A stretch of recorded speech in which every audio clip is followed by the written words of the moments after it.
Welcome to Real Talk with Tina and Ann. I am Ann, and today we have Deborah Weed.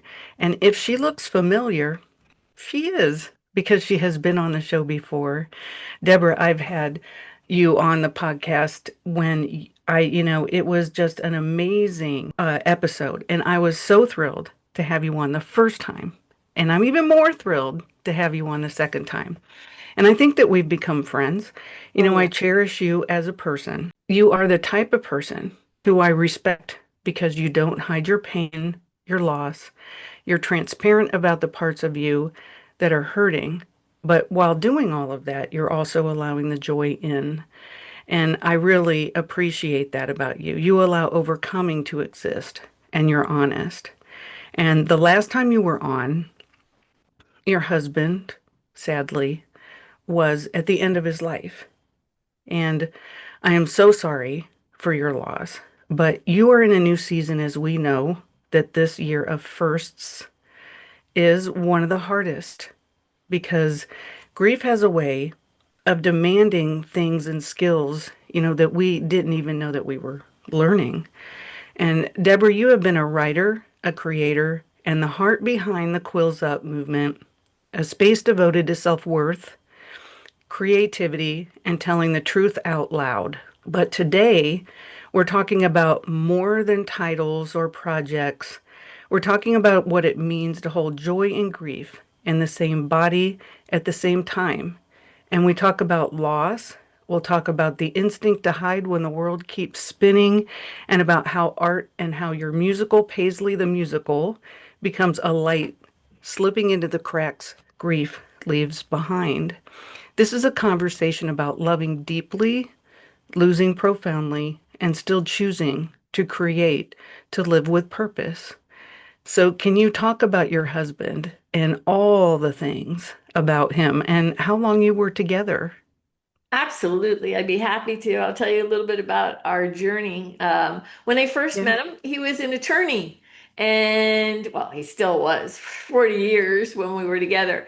But he had this attitude, like, he would put his arms like this. And it was very off-putting. And, it's so interesting Huh. because well, there was a lot of me that was like, we're so different, like tremendously different. How are we going to put this thing together? Yeah. But here's the thing.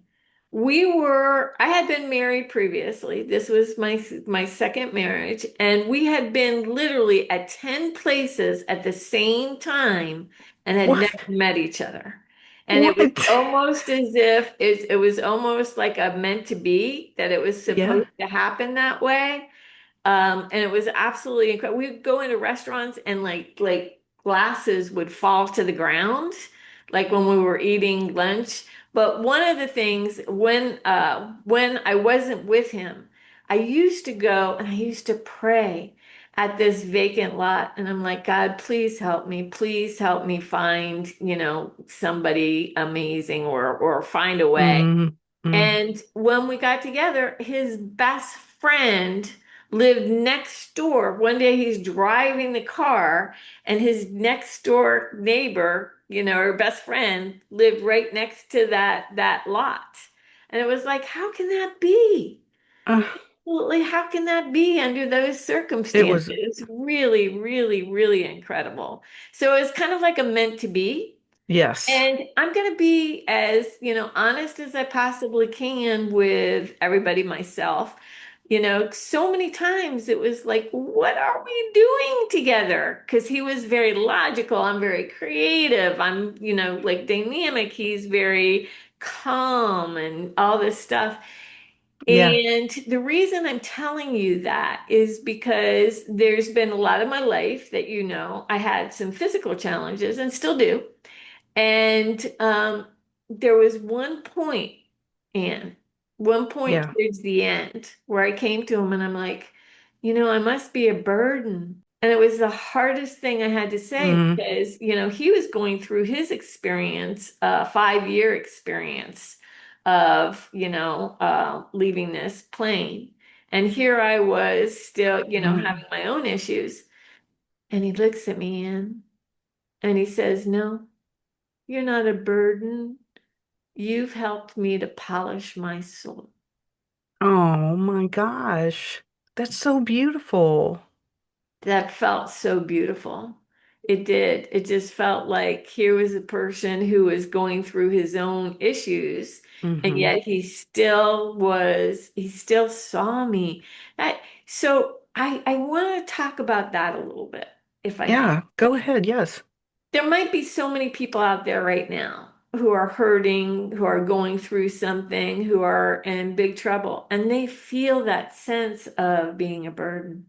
Hmm. They feel that sense of like, gosh, why is life manifesting this particular way? It just doesn't Right. feel right. But Yeah. then, what if it is true? What if each of us go through what we go through, but in essence, we're giving ourselves the opportunity Mm. to help, like the other person in our lives, whether they like it or not, you're giving them the opportunity to show up in a beautiful way. Mm. And it does polish their soul rather than take away from them. I mean, wouldn't that be just like the most beautiful thing in the whole world? It is. And I don't really think that we know what our purpose is in another relationship. And, Right? I mean, I think that we can join in other relationships and they absolutely be beautiful, but we can be completely different. Right. Right. Completely. And I Yeah. think that it's funny that you were saying, you guys, you just kept passing each other. You just kept missing, but then there you were. And I always have this saying, about being right on time. And I think you guys were just right on time. We were right on time. Absolutely. And I think that, when I first met him, he couldn't get near anybody who had any kind of illness or any kind of anything. It was Oh, just gosh. something that he really like, kind of moved away from. Huh. But then Interesting. in our journey, he became the person that would, like, when my dad was going through his passing, he massaged his feet. Here's this, Mm, it's like you see so many magical things after 33 years mm-hmm, of somebody changing and morphing and becoming like this amazing creature. And it's mm, like, gosh, is it really a setup mm, where we're that way? But one of the most exciting things, or maybe not, yeah, kind of exciting, is when he retired, we decided to get in a car and travel around the country for the rest of our lives. I We put read that. four suitcases into a car, and off we went, not even knowing where we were going or how That's we so were going cool. to get Oh there. my gosh, that's so cool. I know it was so cool. And so we like first we ended up in Santa Fe, and in Santa Fe we would go under the stars and we'd look at the stars, and it was so interesting because you realize, we're this small. We're this Mm, little. We're yeah, just like teensy. And yeah, there's a big universe out mm, there. And when you're traveling and you're going from place to place to place, yeah. nobody asks you, what do you do? They sometimes don't even ask your name. You're just smiling at people. It's almost like you become one all of a sudden. Mm, And it's just like such an absolutely gorgeous, gorgeous thing. I saw that he changed so much that he became like a hero, like a hero. And I guess one of the reasons I want to share that is because let's say that mm, somebody is with somebody right now, one of your yeah. peers, and they're kind of like, oh gosh, in the beginning it's not so great. Sometimes the ending can be so much more powerful because in the very Mm, end, what I watched David be able to do was beyond belief. And I do want to talk about his hospice hmm, experience because it was okay. pretty powerful. Okay. I watched him for 5 years, just, really Mm, struggle, really, really struggle as, he went through that whole situation. But in the end, he had such a belief in God. It was uncanny. I've never seen anything like when I met him, he was not spiritual. He was human. He was a lawyer. He was not into that stuff at all. In the Mm-hmm. end, he was like into the Holy Spirit. He was into believing, and he really held the hand of that. But here's I guess the story that I want to tell that I think that's really, really important. Okay. And that is that and it's a little triggering, but there's a reason that I want to, I definitely want to share it. He had such belief, and the first hospice worker who came into our home wasn't that great and Okay. kind of left him in a position when I checked in the middle of the night that wasn't so great. And so, he left, got new people. And then the new people, everybody's saying, be quiet. He's going through transition. So just everybody be very, very, very, very quiet. And I'm like, Mm, no, that's not how this happens. It needs to be loud and alive. As long as he's here, let's make it loud and live. And right. so, but all the people could only see him. He looked like, they had given him so much morphine. He looked like he was not even there anymore. As it turned out, in the middle of the night, I come out again, and he loves Bobby Dylan, like loves Bobby Dylan. And I Okay. come out, and his eyes are wide open.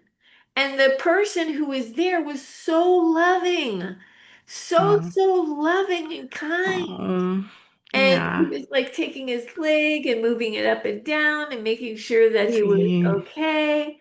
And then after all that transpired, uh, we started having a Bobby Dylan concert. And wouldn't you know that that worker was a Bobby Dylan aficionado, Oh knew my goodness. about Bobby Dylan. So here we are with this guy who knows everything about Bobby Dylan Wow. doing this amazing, amazing thing, right? Mm, And so afterwards, I did an interview with him, and this happened 3 times.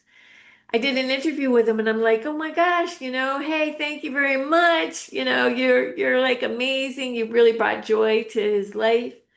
And then in the video, and I have the videos, mm-hmm. white orbs just go Oh like this. my goodness. And then it happened again with somebody else, another worker. And here's what I learned. Here's the reason that I'm telling that story. Because even when you think that somebody's not there, they are. And Oh, not I believe that. and not only are they there, but all the angels are in the room. And I have absolute positive proof. And I think one of the reasons that I have that proof is because what he was able to do in his Mm. life and how he was able to make a difference. Yeah, I really believe that they are there until Yeah. the last breath. And Yeah. then they're still there. I mean, Yes. I think Yes. that, they're still present um for however long that they're in that room. I don't know, but I've heard that. Yes. And it makes sense to me. And I think that they are very aware if they're able to be aware. I mean, my adopted mom, when she passed away, she was so drugged and in so much pain. So I'm not really sure how much she could pay attention in her last breaths. But as long as somebody is really calm, I think that they're very aware. Very. And that's what I wanted to say. And they're not only very aware, but very loving and kind. And just, like Yeah, angels are everywhere in the room. I mean, like I said, right. those orbs are just like, we're so big and And beautiful. it's so important. I don't think people realize how important the work is of a hospice worker. And, you just don't sit there with them and make sure, like take their vitals and things like that every now and then to see about their decline or where they are. I mean, there's just so much more to it than that. I'd love that that person met your husband where he was. I mean, that is so Exactly, important. exactly. That was the amazing thing because it was such a difference between the two people. It was like night and day, where one person was just not available and the other was like literally giving him honor and dignity. But Right. the Oh, main mm, thing I also love that. is that, if those orbs are really there, they're seeing what people do, right? Hmm. Yeah. Well, that's a difference between somebody just doing a job and somebody doing it for a purpose. Exactly, exactly. And I think that the purpose, when you give somebody that kind of honor, that's like an amazing, amazing thing. You talked about that year of wandering, and I just think that, oh my gosh, what an experience. And I would love to, I've had periods of my life that we took the kids last summer and we were in 16 states. And that was just a blast. We had so much fun. And we just up and went and did, and you just, and you're right. I mean, we don't know anybody around us. They don't know us. We just did and lived and had fun. We met people. We got to know people from all kinds of walks of life, and it was just a great experience for my kids, especially. I just loved watching them experience in life and meet new people. So, what did the wandering, tell us more about that. How did that experience hold you now in this experience in your life, in this time of your life? Yeah, thank you. Well, I think the one it was amazing because, it was the two of us.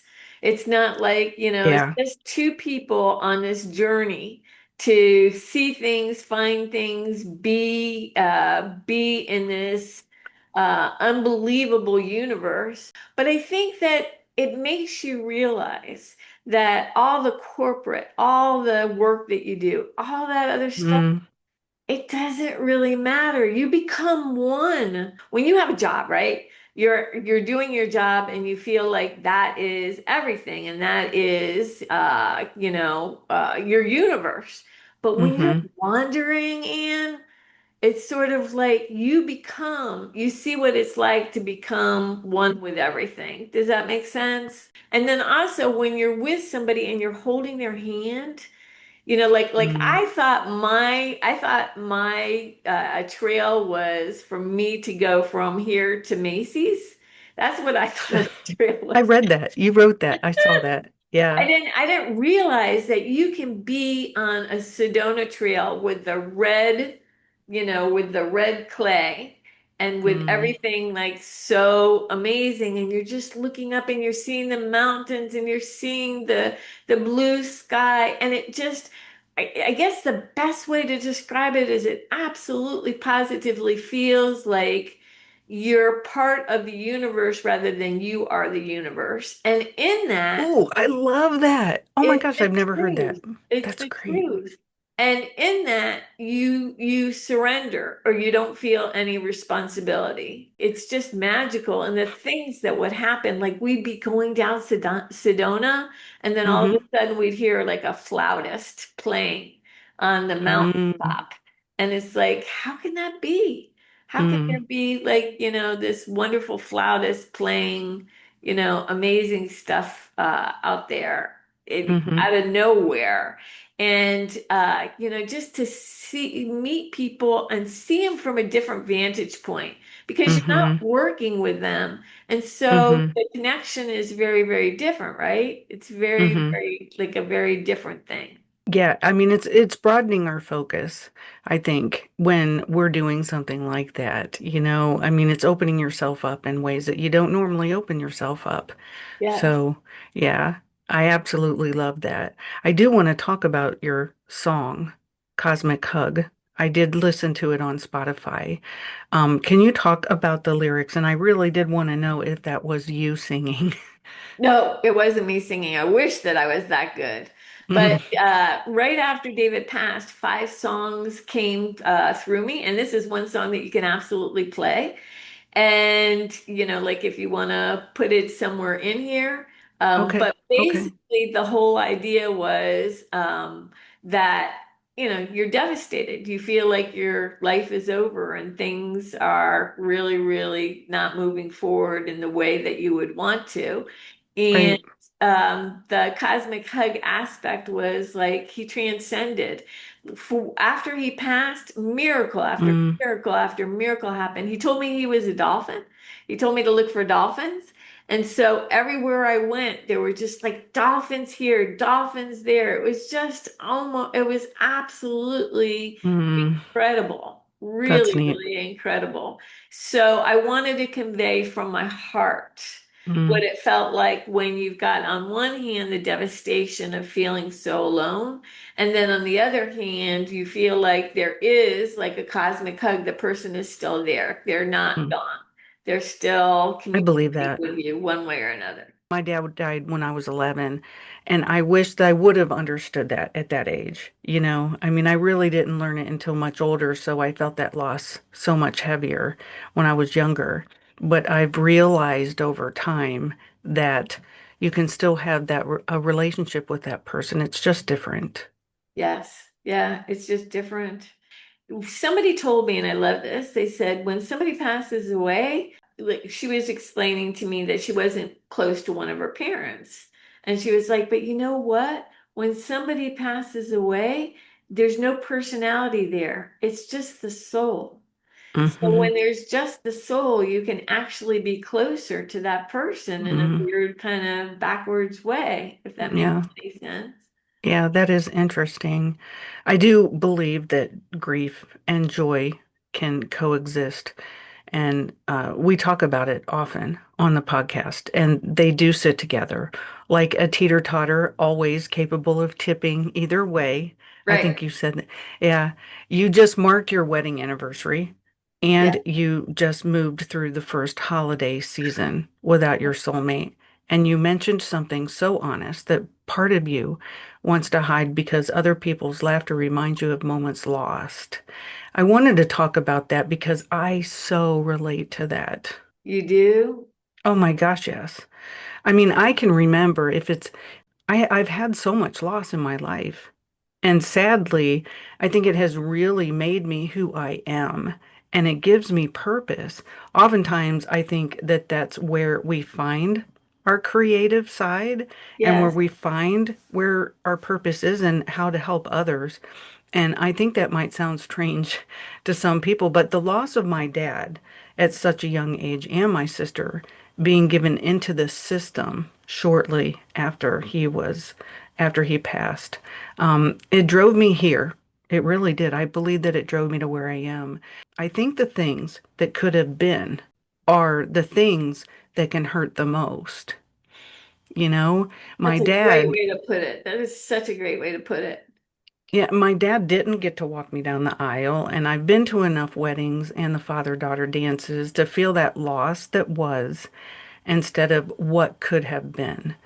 And it's the kind of loss where it's hard to look at social media even because, you see others' happiness and you want to just be happy for them, but at the same time, you feel the pain.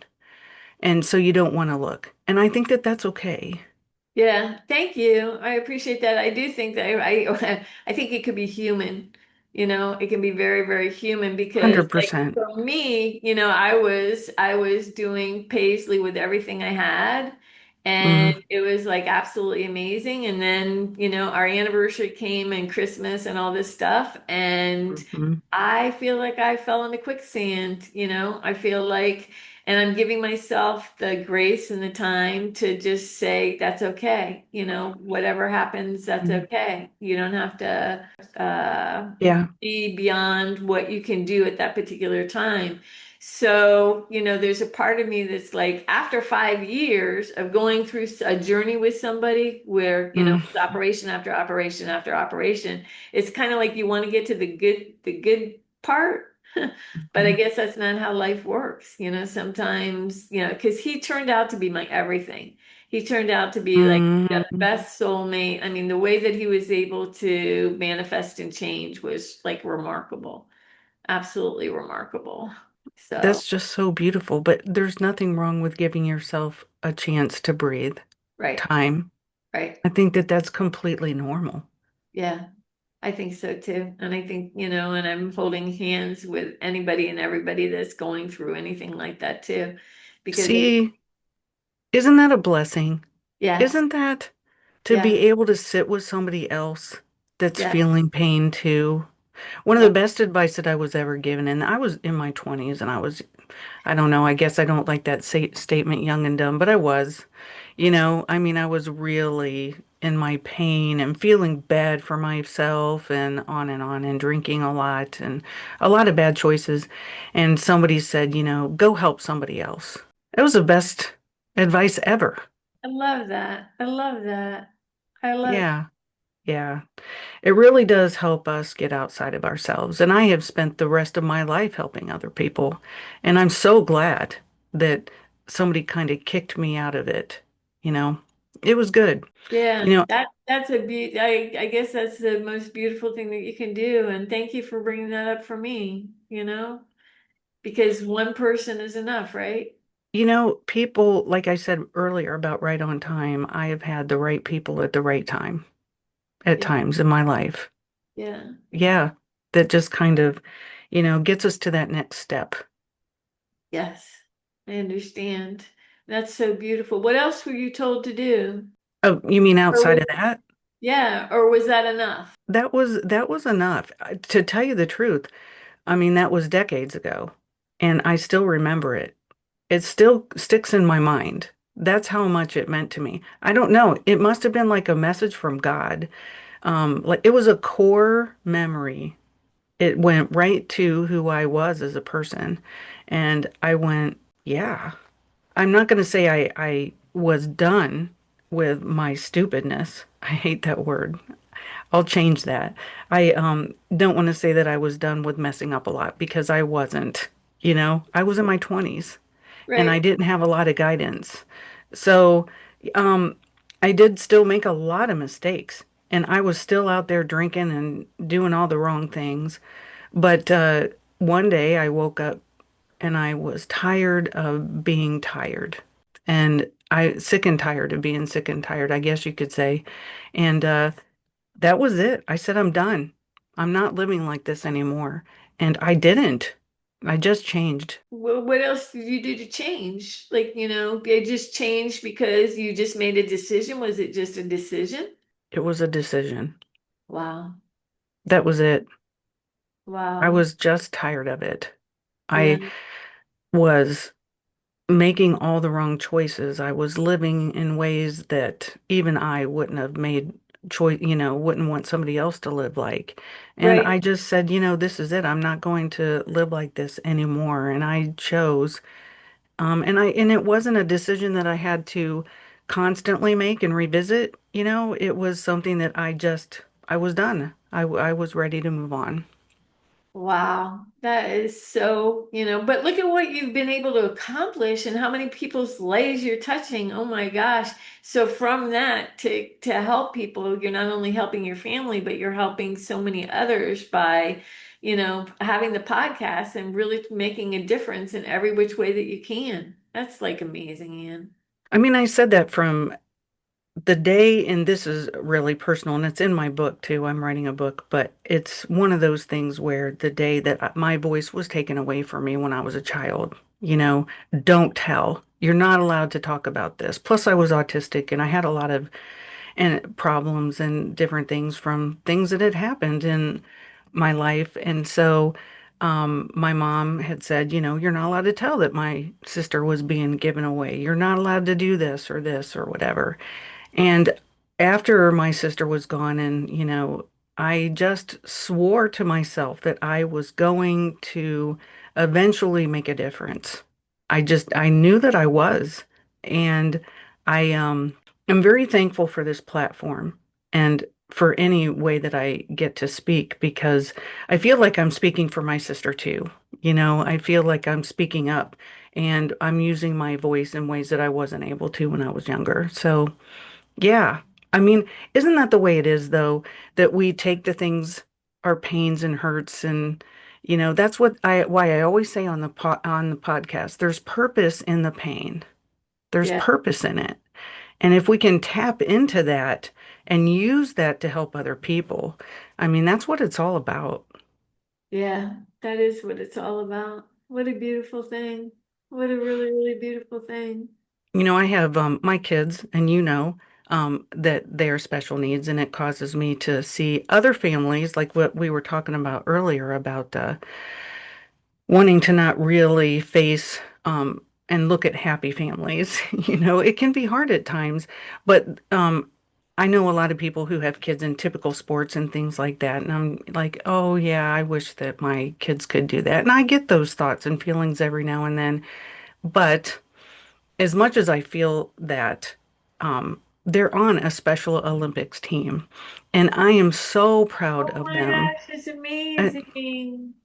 Yeah, I am so proud of them as I watch them wheel. My kids are the first ones out there getting the kids on the wheelchairs, running them to bases and things like that, and kids with significant special needs and meeting them where they are. And I see my kids being able to do things that I see a lot of kids their age not be able to do who are typical. And I just smile because my proud is different. They're not hitting home runs on a typical team, but in many ways, they're hitting home runs in life. And I'm just so proud of them that they can meet people where they are. And I do think that their loss and trauma and differences that they had when they were younger, even though they're still young, it brought them to an understanding about people and a maturity that they might not have had. So I think that they're doing what they've been called to do. And that's beautiful. I love that title. My proud is different. Oh my gosh. Mm-hmm. Be your next Oh. book that you write, it's not even Well, kidding. That's like genius because that is so true. I guess, it is true. it is. Yeah. I mean, really, so many times we get proud of that medal or that A. But the things that get missed are sometimes the things that are not, they're kind of looked over and they're actually the most important thing. And it's being kind, it's being loving, it's meeting people where they are, it's recognizing people's pain. I would rather my kids be able to do things like that than say, look what I won, look at this medal. You know, I'm not dismissing those things. Those things are important and they're fun. And they do teach you something too. But I think that those other things are very important. Yeah, give me a couple examples. I'm just curious. I mean, I think it's such a wonderful topic. I really, really do. My Yeah. one son, he's 12 and he has DiGeorge syndrome and What is that? it's a genetic disease where it's a deleted chromosome. He doesn't have the 22nd chromosome. So it's the opposite of Down syndrome. Okay. So, and he does have some facial features. You can tell that he's a little different, but he's so handsome, and he doesn't even think about that kind of stuff. But he is just a beautiful soul, and he is also has a lot of other things. He's autistic and ADHD, and he has an IQ of 59 and fetal alcohol syndrome. I mean, I he was dealt a rough road. But with that said, um, he's the first person to say, "Hey, are you okay?" Or we were at an amusement park one time, and this man was having a difficult time. He had differences. You could tell that he had disabilities, and my son went over to him and grabbed his hand and walked with him all the way off of the Oh my ride. gosh. Oh Didn't my even gosh. Never met him before or anything. He just saw Wow. that he needed help and he did it. So, yeah, that's the kind of Wow. stuff I'm talking about. Oh wow. Oh my God. That's unbelievable. Isn't That that beautiful? that is And the my, most beautiful thing that I've ever heard. I think that you're absolutely correct. They're tuned in, Sometimes you think they're angels that just can't communicate quite well. So they're taking in hmm all of the languaging of the world. How lucky he is to have you as his mom. Well, I try to get them, I believe in exposure. I want them to experience life. And even their teachers say that my kids are doing so well in school because not of their IQs or anything, but because of their exposure to things. And they are aware. They've been there. They've seen it. They've been all over the country. And so they can talk about it because they really have been there.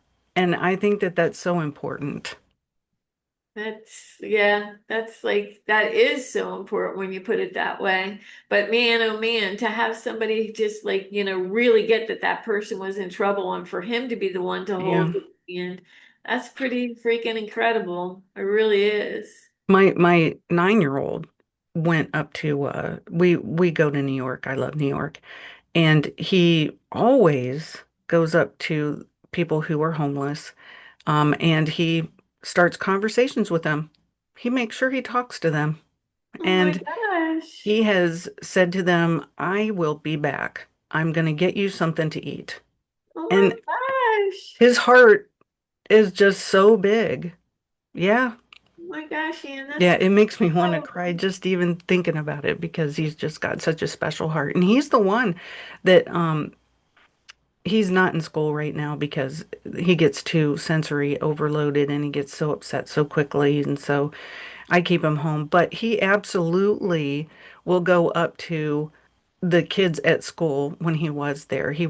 All of his friends had special needs, and it was because he reached out to them.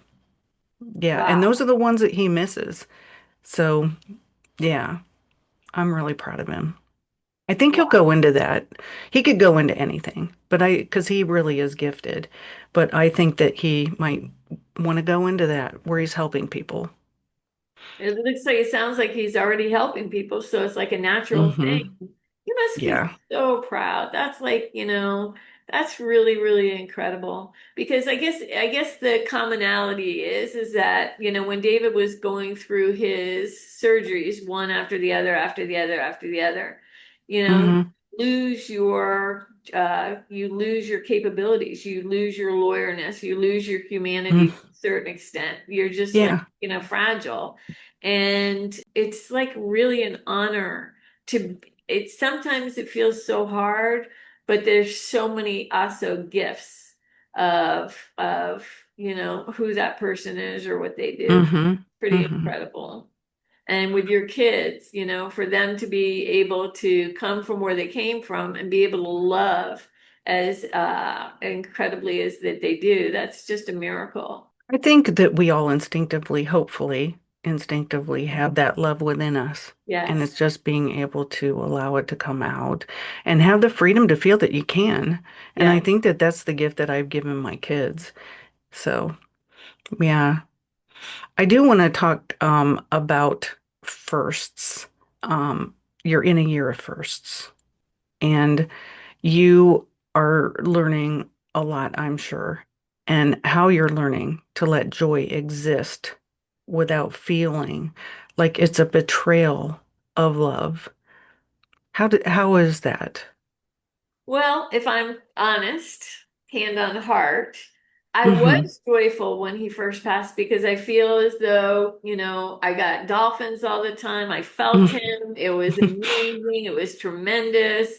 And then when I fell into the season, it's like joy can be the simplest thing in the whole world. It went from big, like gigantic, let's go for the musical, let's do this, to oh Mm-hmm. my gosh, my light looks really pretty.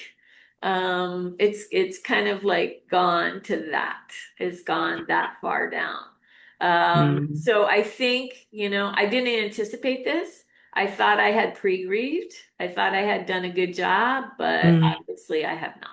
And you can pre-grieve as much as you can. You can try to prepare yourself for the loss as much as you can. But when the loss actually happens, it really is different. It is so different, and I thought that I could, I guess he was my everything. He was really, really, really my everything. The best man I've ever met in my entire life. And, I guess it's like now it's real. It's like, oh my God, oh my God. How do I get through Hmm. from day to day? What do I do? Yeah. I have brain fog that I didn't have. Oh. I have things that, physical pain that's off the charts again. And it's like, I know Mm. that's probably part of the grieving aspect. That mind body. Yeah, Yeah. my body. And there's nothing I can do but just kind of go into it, I guess, and just hope for the best. It's also sometimes that guilt that sometimes we experience.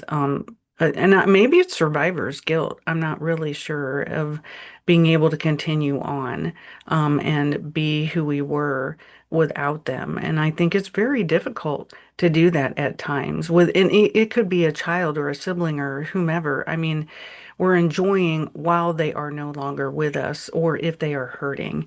And it's Yeah. a constant giving permission to ourselves, I think. Yeah, I think so too. I think that that really is, that really makes a difference too in a big, gigantic way. Hmm. Because I feel him so much. I do feel like he would just want me happy. Hmm. I guess Oh, sure. it's just the missing, the loss, it's just like when it feels like it's part of you and it Hmm. becomes like way over the top. Well, in loss, when we are stuck in the middle of it, and even as the self-worth ambassador, as you are, it's profound to redefine and become after life's tragedies. And when life strips everything familiar away, we're often left asking, who am I? Who Right, am I without you?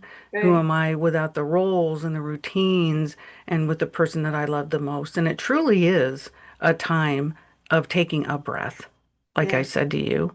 And there's nothing wrong with that. Taking time to get to know yourself again in a yeah. different space. How has grief shaped your understanding of worth? And not the worth tied to productivity, but worth rooted in simply being. That's a great, great, great question. I guess I'm really practicing self-love the best that I can. Hmm. Because I think that's where the worth will come in because there's nothing grandiose. I mean, it's like really going inside and saying, what am I worth? Who am I? That kind of stuff. It's a refine, or we have to redefine ourselves, I guess. Yeah. It's, coming back to who we are because, like when we're in life and we're doing things with either our partner or our kids or whatever, and then all of a sudden it's like, it's us, Yes. and it's a refinding. We have to find ourselves again. Self-worth is so important to your mission. Yeah. What brought you to that in the first place? Being on my knees and realizing that self-esteem is very, very different than self-worth. Self-esteem Hmm. is, I did this thing. Are you proud of me? Is it good? That kind of stuff is like, oh, look at what I was able to do. Self-worth is you have to define it. You have to be the one. Hmm. Hmm. I really love that. Well, Paisley, it's such a huge part of your mission, and Paisley the Musical and the beautiful book, Paisley's Last Quill, carries so much purpose and hope. Watching the story grow into a musical, I'm sure, feels almost sacred, and the music itself is very moving. Paisley is a porcupine with a dream, and she loves fashion. And because she's a porcupine, of course, she uses what she has, her quills, like pins, helping the queen of fashion, Savannah, but as the story unfolds, Paisley gives more and more of her quills away and her power, her voice, her worth in a way that she fills the cracks in others with pieces of herself. And Paisley becomes a pleaser. She adapts. She does everything that she can to fit in, even when it costs her something essential. And there's a quiet selling of self that happens there. And it feels painfully familiar for so many of us. It made me think of something that I heard at a woman's conference when Patsy Claremont spoke about her story of cracked pots and the idea that it's through the broken places that the light shines and where beauty is finally revealed. And I thought that about Paisley. So when you sit with the music of Paisley, where does it take you in your mind, your soul, your dreams, Oh, and even in your grief? Because I imagine that in this season of your life also that Paisley keeps evolving. yes, she does. She absolutely does. The music, the storytelling, I mean, it's so spectacular. It's Mm, like so sad in a way that I've had to put it down because it's like brilliance and it's happy and it's like but well, it has an arc of a story. It talks about, her mom begging her and saying, please, because this is, a different story, the musical aspect. And her mom is saying, please don't give away your quills. They're there Hmm. to protect yourself. And Right. and she wants to put flowers on them and become a designer and do all these things. And so the first song is just the mom and Paisley kind of like looking at their different vantage points and why each is important. And then the Hmm. next one is with Savannah, and she's, got attitude, and she's like, I don't do feelings, I do fashion. That's Hmm. essentially what she's talking about. She doesn't care about what the other models feel. She only cares about how things look. That's the only thing that means anything to her. And then the next song is one of the Tigers who she wants to, she has to wear all these amazing outfits,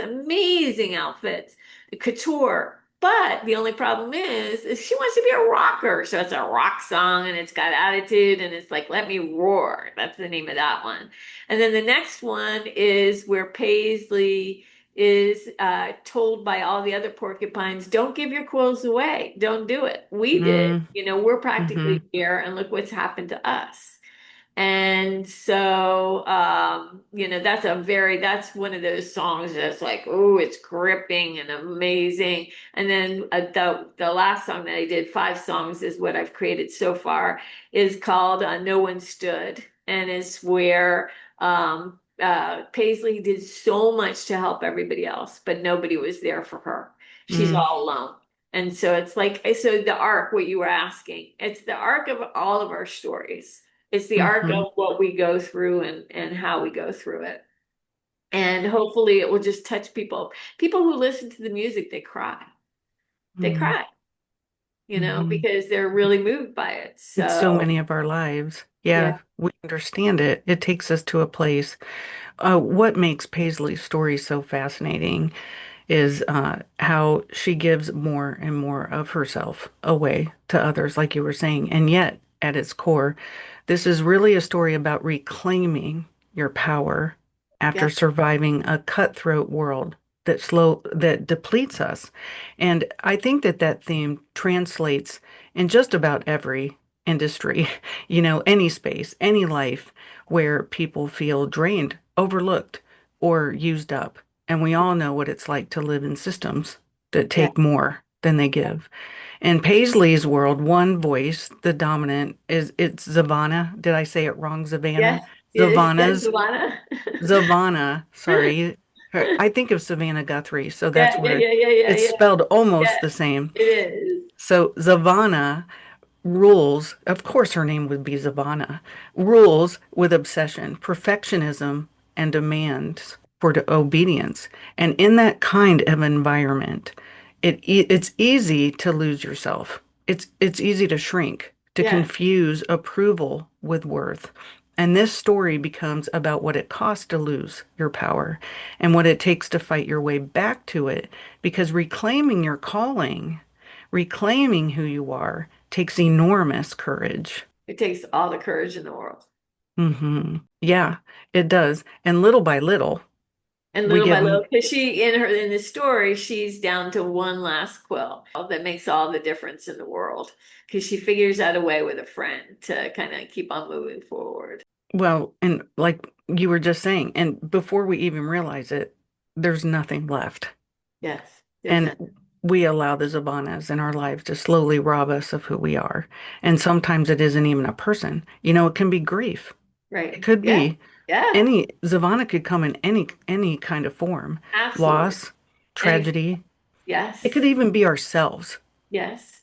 Because we And I could think, fight ourselves on yeah. that. That moment when you wake up and realize that you're trying to find your way back to yourself is Yeah. really what it's about. And this story could be for caregivers or for people who have been hurt by others, for those who are being bullied, for the ones who help everyone else achieve their dreams while quietly setting their own aside. And I've done that. I mean, I was always, because of my disabilities, I was always the best sidekick.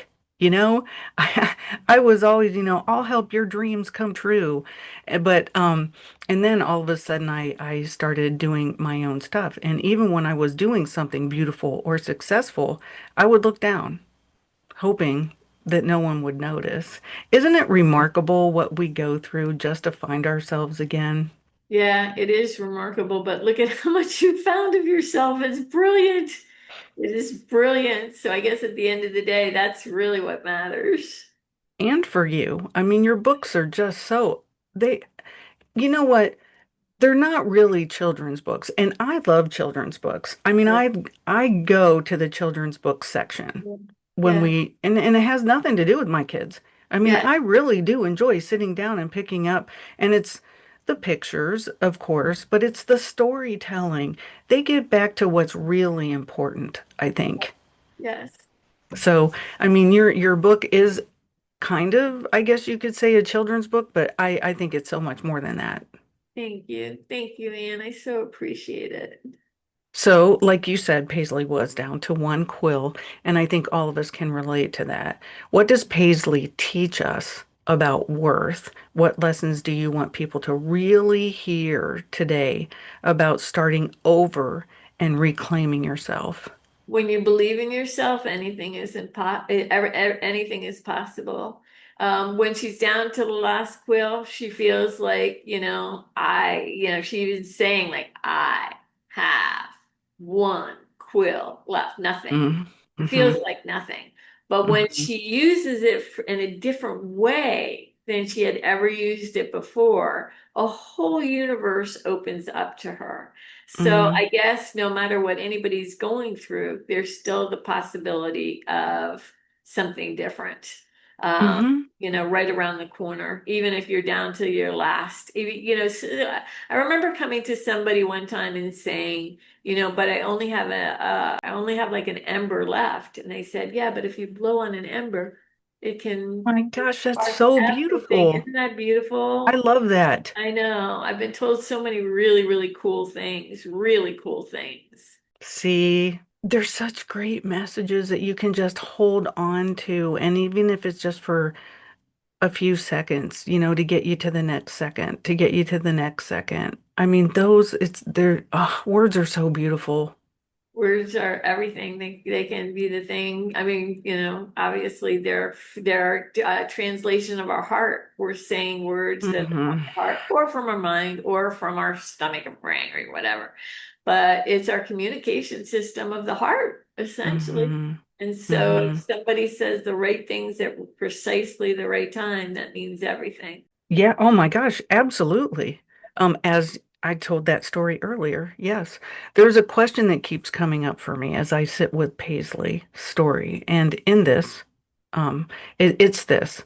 What happens when we confuse belonging with self-erasure? Because belonging is supposed to mean that I'm welcome as I am.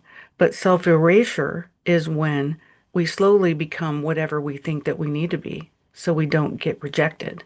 And when we confuse the two, we start trading authenticity for approval. And we shrink ourselves to fit into rooms that we may never even belong in. We stop living and we start performing. And over time, we forget who we were before we started even editing ourselves. So this shows up so often for caregivers, for people who've been hurt, for those of us who learned early on that being useful, being easy, or being quiet felt safer than being real. And we call survival success and exhaustion loyalty. And in Paisley's story, it's that moment where giving away your quills feels like connection until you realize that you've given away so much of yourself that you don't recognize who you are anymore.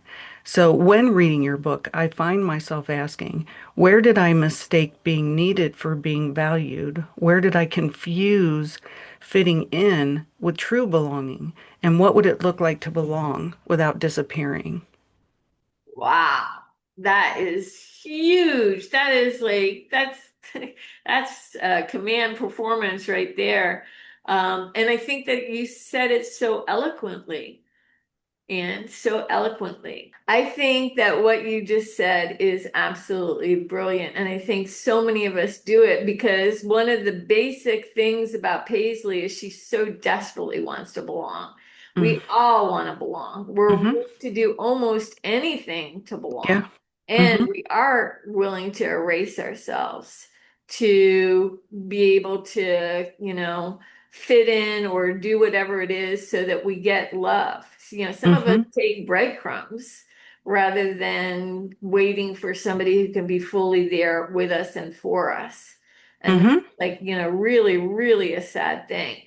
If you if you learn to really love yourself, Hmm. you won't be looking for somebody else to fill in the areas where you feel Hmm. lonely because Hmm. you've taken care of it. Hmm. And yet that's something very it's something that we don't really know how to do. I don't ever remember going to school and having somebody teach us how to love ourselves, even when things get really cruddy or bad. And Hmm. so, because we need each other so much. I mean, like there's some places when somebody passes away, there's some villages where the villagers, like everybody comes and they support that person. It's just like Hmm. such a different climate that we're in this Yeah. particular world. And it's gotten worse, if worse is the right word, over Yeah. the years, because I remember when my dad passed away, we lived on a street where everybody supported everybody. It was a really wonderful neighborhood. But nowadays, you know, I just don't see that. I No, mean, it's the opposite. yeah, it really is. And I think social media has a lot to do with that. I think that that's really played in, You do? unfortunately. Social media is a great thing, but yet it has really robbed us of connection. Mm. I mean, we think we're more connected, but we're less connected Yeah, because, we just do short texts, and we try to have as many friends as we can on Facebook or whatever, but really, how connected are we really to them? How many real conversations do we really have with people? We really don't. And even with like our kids, they just give us text messages and stuff like that instead of phone calls. I mean, it's different. it is It, very, very different. Very different. It's so well put. yeah, I do know that there's a lot of good to social media, but because it connects us. I mean, we Yeah, connected and we never would have met before if it yeah, wasn't for the internet and now the podcasts and all these other really great things that are coming out of it. But I still think that we need to remind ourselves that connection and conversations, real conversations, are very important. yeah. They're essential. I A mean, knock on the door, yeah, here's a meal, that yeah, kind of stuff. It really does make a difference. It's a much different kind of connection. It takes real courage to follow your calling, and I think that that's what both of us are trying to do. You've talked about that hollowness, the empty space where our spirit is supposed to be flowing, and I appreciate that you don't sugarcoat it when you say fear shouts, because it does. Because when we're living into who we're meant to be, we know it. And yet we spend so much time trying to convince everyone else. I mean, isn't that interesting? We yeah, know it, but we yeah. spend so much time trying to convince everybody else. This is our calling. That voice creeps in, is it imposter syndrome? Do I really belong? And the honest answer is yes, of course we do. But then the fear stacks on. And what if people don't like the book? What if people don't like the podcast or the musical, or whatever it is that we poured our entire heart into? What if it fails? Whatever fails means. And those questions are actually the easier ones, that because failure isn't the same as not belonging. And if we believe in what we're doing and we're willing to work at it and grow, I really believe that fear is not a stop sign. It's information. And that's all it is. That is, I fear is a stop sign. Ooh, that is juicy right there. I love that. That's true. It's a stop sign that we can stop at and move forward, right? Yeah. Well, See, it's not a it stop kind of sign. go, It but doesn't. but it can feel like that. It can feel like that. And it's but to actually visualize it as a stop sign is helpful in a way because it's like, oh, Mm-hmm. that's fear. Now I can go beyond it. When the Mm-hmm. light turns green, when I get the courage, I can go beyond that. Mm-hmm. How cool is that? Yeah, because I've just had to realize that fear is just it's just loud, but it's not a prophet. Right. It doesn't tell me what my future is going to hold or, how well I can perform what my calling is, what I feel it is, and I just need to go through it and get to the other side. That's hard though. It's very hard. The thing that I think that might be harder, it is for me, and that's when we are doing really well.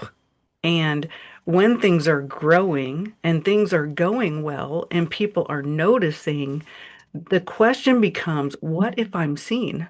What if I'm seen? That's And wonderful. I know, but sometimes that can be a really scary place. Yeah. Is it at all for you? Usually no, but right now, yes, because Okay. I'm not, where I was and where I am now are two different Right. things. I'm in the midst of grief, and grief does not look pretty. Mm, So in our society, it's not something that you really talk about, show up. It's kind of like you go with all the other people who have grief. You don't go with the happy people because they're saying, you're quiet or you're this or you're that. And it's true. It's absolutely the mm-hmm. truth. But I don't know what else to do with that under those Mm-hmm. circumstances.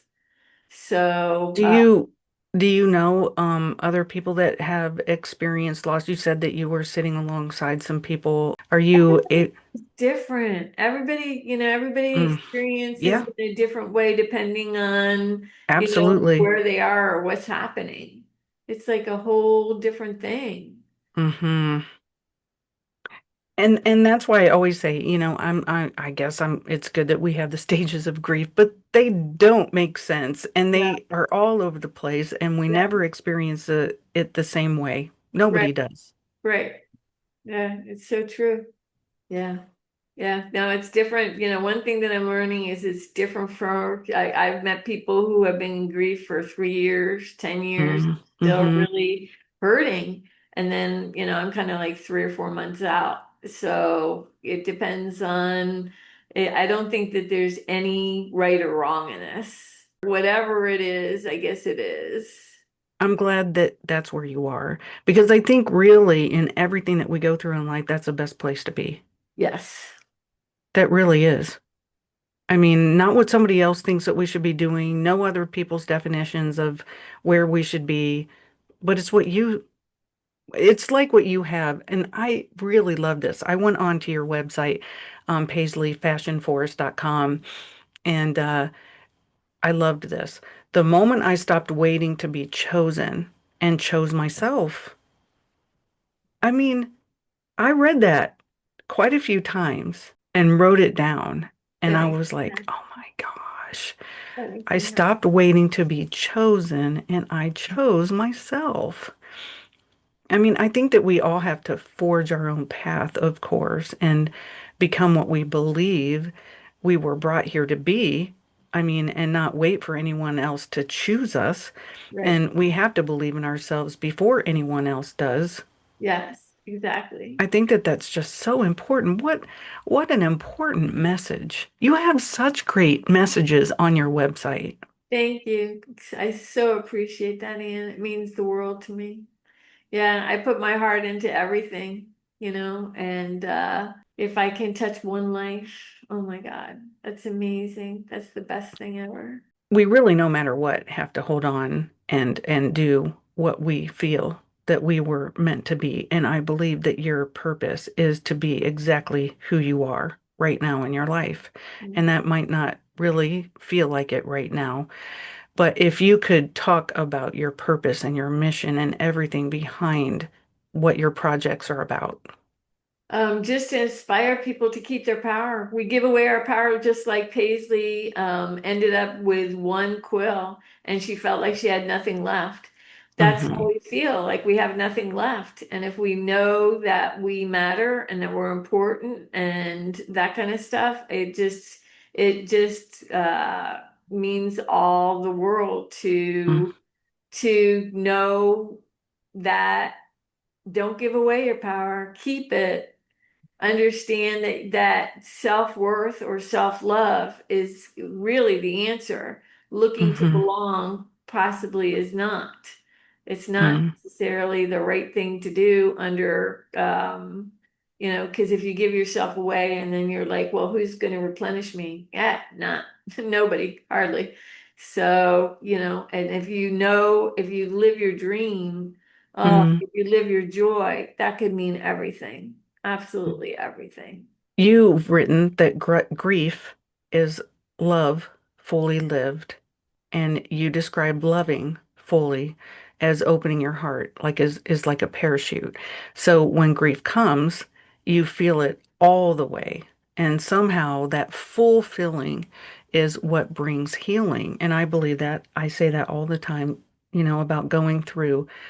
And it reframes grief as not as something broken, but as evidence of love well lived. Can you talk about that and how grief has, as painful as it is also proof of depth and connection? Yes, I think that the more that you love, the more you possibly grieve. It's kind of like talk about that. Talk about It, the teeter-totter. I think that there's a real truth to that. I think when you care so much, your heart mm, is so open to it. I mean, there's some people who can stay in joy yeah, afterwards. They can just stay in joy because they had that love and they realize that.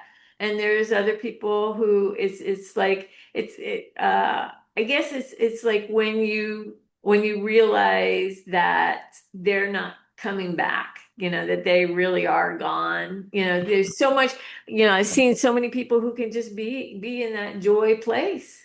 And I want to be there too. you will get back there. You will.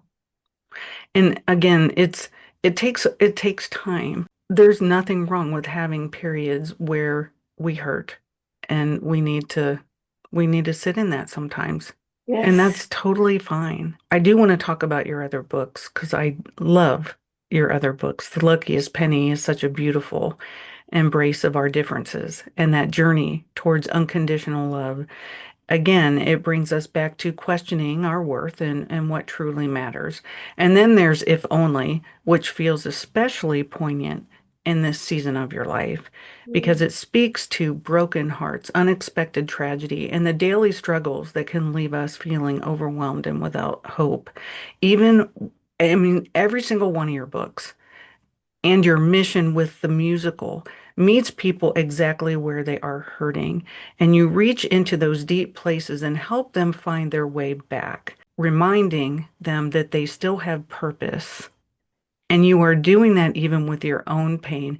You're not asking people not to hurt, but you are meeting them right inside it. Yeah, I think that each of the books that I wrote, there was a reason for it. With The Luckiest Penny, it was all about self-worth because if a penny, it's all about the idea if a penny can be worth $1 million, how much are you worth? Mm-hmm. If one penny that you would overlook could be worth that much, how much are you worth? And then Mm-hmm. if only it's about a snowflake who's taking her leap of faith, but she literally goes with faith. And it's scary because what happens to snowflakes? We know what happens to snowflakes. They Mm-hmm. melt. But they go through so much. Like one of the things that I actually found out when I was doing the book, and this is crazy, is that when snowflakes fall, this Mm-hmm. is truth. That's when they expand. Really? Yeah. It's the air, it's like a seedling and it goes like this and then it shoots out. So it's in the falling that they become the magnificence. But how long do they hold that magnificence? And like what is their experience coming down? Freedom. But a snowflake has no control. A snowflake is going to fall, whether they like it or not, where they go. They don't get to pick. Mm-hmm. Maybe, the wind takes them. So that's Mm-hmm. why I had Faith go along with Snowflake, telling her why all the things that she dreamed of, might be a better option for her, even to the point where she does melt. I want to add that basically life is a constant rewrite. We're constantly rewriting our story. And sometimes the rewrite becomes the most honest chapter of all. I love that. I think that's going to happen for me. Absolutely, not even a doubt. I believe that. So you wrote the words. To all who are hurting, my heart is in your pocket. I want to say the same to our listeners today, because if you are smiling while breaking inside, you're not alone. And if you're grieving and still laughing, you're not doing it wrong. If you've given away your quills and you feel like you have nothing left, Paisley's story is for you. Quills Up is not about fighting the world. It's about remembering who you are. It's about reclaiming your worth. It's about choosing to create what is flowing through you, even in the presence of fear and loss. How can people get a hold of you? How can they reach you? How can they see all of your projects? The best way is to go to paisley'sfashionforest.com. That's the best way to read about all of the stuff that I'm doing with the musical. That, we need to take a little bit of a break, but we're going to be moving back into it. And the other one Okay. is the selfworthinitiative.net. Okay. Selfworthinitiative.net. That was more for the kids. So one is for the kids and one is all about Paisley the musical, Paisley the book, Paisley anything. Those are the two best places to go. Well, Deborah, I really want to thank you for being on, for reminding us that grief and joy can share the same body and that worth is something that we carry even when everything else is gone. So I really appreciate you. Thank you so much for being on today. You, I appreciate it. And and you're the best of the best. Well, that means everything. It really does.